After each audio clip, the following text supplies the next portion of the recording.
Okay, this may surprise you. Our next guest says neuropathy doesn't just affect thousands of people in the U.S. It affects millions, and many of them don't know that it can be treated. Dr. Matt Thomas, board certified in neuropathy and founder of 360 Neuropathy, joins me to talk about neuropathy treatment.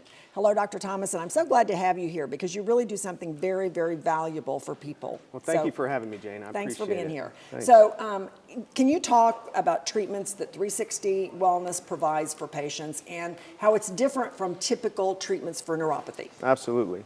You know, typical treatments for neuropathy include prescription medications like gabapentin, Cymbalta, Lyrica, even some dangerous opioids. Other typical treatments include injections and surgeries, but these come with tremendous side effects and downtime.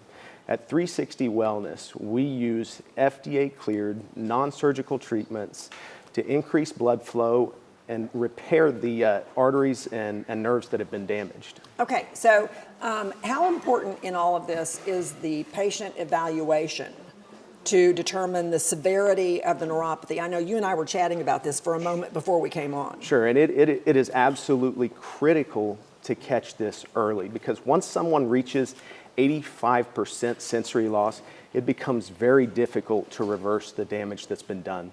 We've seen so many people who have come through our office who have waited way too long, and many of these people end up confined to a walker or a wheelchair. And I've seen people who have waited long enough that they've had to have an amputation. So I can't stress enough how critical it is to catch this early. Get in there and find out about it. Okay, so are there people who suffer from chronic pain that could also be neuropathy? Well, chronic pain could be the result of several conditions, one of which is neuropathy. Now, if someone's experiencing numbness, tingling, burning sensations, electric shock-like pain, or muscle weakness in the arms or hands or legs and feet, this could be neuropathy.